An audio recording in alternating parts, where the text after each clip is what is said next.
अधिकृत शासकीय यंत्रणा वापरून खंडण्या गोळ्या करणारी ही टोळी झाली भारतीय जनता पक्ष म्हणजे। तुम्ही आमचे फोटो म्हणजे माझ्या वडिलांचा फोटो लावण्यापेक्षा त्या ईडी सीबीआय आणि इन्कम टॅक्स वाल्यांचे फोटो दाखवा। सगळ्यांच्या पाठी ईडी लावतायत, इन्कम टॅक्स लावतायत, सीबीआय लावतायत आणि आम्ही जगातले मोठे पक्ष।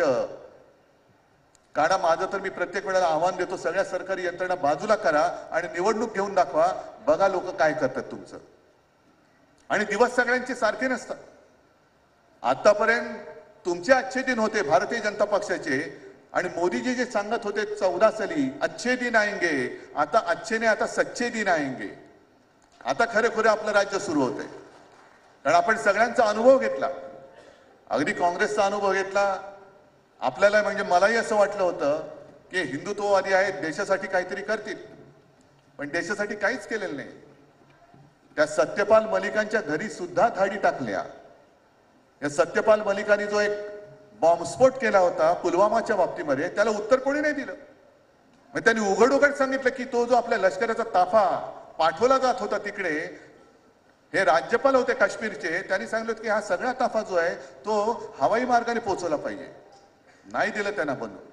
मग रस्त्याने जायचं असेल तर बंदोबस्त लावला पाहिजे, नीट चेकिंग केलं पाहिजे, काही केलं नाही। ते जवान देशाच्या रक्षणासाठी जे सैन्यात दाखल झाले होते त्यांना कोणतीही सुरक्षा दिली गेली नाही, कोणत्याही त्यांच्या रस्त्याची खातरजमा केली गेली नाही। आणि हे तिकडे पोहोचताना मध्ये त्यांच्यावरती आत्मघाती दहशतवादी हल्ला केला गेला आणि माझ्या भारत मातेचे जवान हे देशाच्या रक्षणासाठी तिकडे लढायला चालले होते, त्या घातपातामध्ये ते शहीद झाले। मग ही जबाबदारी मोदी सरकारची नाही? तुम्ही जे सांगताय मोदी सरकार, मग ही सुद्धा जी पाप आहेत, ही सुद्धा जबाबदारी आहे, ही सुद्धा मोदी सरकारचीच आहे। आणि सगळ्यात संतापजनक बाब जे सत्यपाल मलिक म्हणाले की हे जेव्हा त्यांना कळलं तेव्हा त्यांनी मोदीजींना फोन केला, तो मोदीजी होते जंगलात, जिम कॉर्बेट तिकडे उत्तराखंडच्या कुठल्या तरी जंगलात। त्यांनी सांगितलं की आप शांत रहो, कुछ बोलो मत। मग त्याची का नाही चौकशी करत? आमच्या साध्या कार्यकर्त्यांच्या मागे तुम्ही SIT लावता, हे लावता, ते लावता, मग सत्यपाल मलिक हे बोलले त्याच्या मागे चौकशी का नाही लावत तुम्ही? मलिकांच्या घरी तुम्ही पाठवताय, पण ते जे बोलले की यांनी माझ्या देशाच्या जवानांचा घात केलाय, तरी सुद्धा आम्ही विसरून जायचं आणि मग उगाच काय ते धर्मावरून मारामाऱ्या करत बसायचं, निवडणूक रोख्यावरनं देश लुटायचा, महाराष्ट्र लुटायचा। शेतकरी तुमचं उत्पन्न आम्ही दुप्पट करणार होतो, झालं दुप्पट। आणि तुमचं उत्पन्न खर्च किती झाला? बियाणं मिळतात तुम्हाला, बोगस बियाणं मिळतात ना, त्याचा खर्च किती आहे? शेतीमालाला हमी भाव मिळत नाहीये, चांगलं बियाणं मिळत नाहीये, खतांच्या किमती वाढल्या, म्हणजे उत्पन्नाचा खर्च वाढलाय, तो दुप्पट तिप्पट झाला। पण म्हणजे लागवडीचा खर्च वाढला, पण उत्पन्न जे व्हायला पाहिजे होतं ते नाही वाढत आहे। या सगळ्या ज्या गोष्टी आहेत, एक बरं आहे की आता थोडीशी निवडणूक आपल्याला एक अवधी मिळालेला आहे, थोडा अवधी आहे। मी कुटुंबाशी बोलताना तुम्हाला सगळ्यांना सांगतोय की जिंकणार तर आपण नक्कीच। कारण काल मी जो एक नारा दिलाय की अब की बार भाजपा तडीपार, हा नारा गावागावात घुमला पाहिजे। जसं 50 खोकेचा नारा घुमला त्याच्याबरोबर हा नारा घुमला पाहिजे।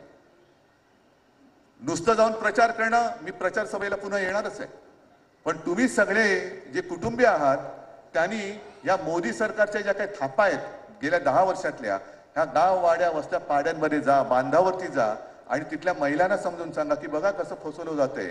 शेतकऱ्याला सांगा बसा कसं आपण फसवलं गेले, सगळ्या युवकांना सांगा कसे तुम्ही फसवले गेलायत।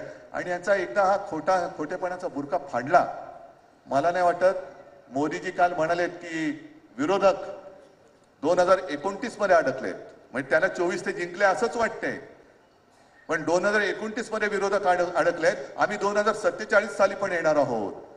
मोदीजी तुमच्या खोटेपणाचा बुरका फाटलेला आहे। तुम्ही 2047 तर सोडाच, 5047 पर्यंत भाजपा पुणे या देशात सत्तेवरती नाही येणार। एवढे 100, 200, 300, 500 वर्ष यापुढे या देशात भाजप नावाची जी कीड लागलेली आहे ती आपल्या देशात आणि खास करून या महाराष्ट्रामध्ये पुन्हा वळवळणार नाही, आणि ती जबाबदारी मी तुमच्यावर टाकतोय। हा मतदारसंघ शिवसेनेचा बालेकिल्ला आहेच, कोणत्याही परिस्थितीत तो आम्ही जिंकणारच, पण केवळ बालेकिल्ला आहे म्हणून आम्ही काही नाही केलं तरी जिंकणार या भ्रमात न राहता या वेळेला जो उमेदवार आम्ही देऊ, शिवसेना देईल, तो उमेदवार समोर कोणी उभा राहिला, गद्दार तर राहिलाच पाहिजे। माझ्या मते गद्दाराने राहावंच उभं, त्याच्या चारी मुंड्या चित अगदी डिपॉझिट जप्त करून शिवसेनेचा आणि महाविकास आघाडीचा आपला खासदार निवडून आल्याशिवाय राहणार नाही ही खात्री मला वाटते. उन्हाचं एवढं तुम्ही थांबलात, गरमी सुद्धा खूप होते, त्याच्यामुळे जास्त काही मी तुम्हाला ताटकळून ठेवत नाही. पण तुम्ही सगळेजण माझ्या बरोबरीने देशाच्या लढाईसाठी मैदानात उतरलाय, त्याच्याबद्दल तुम्हाला खास धन्यवाद देतो. सगळ्यांना शुभेच्छा देतो. जय हिंद, जय महाराष्ट्र.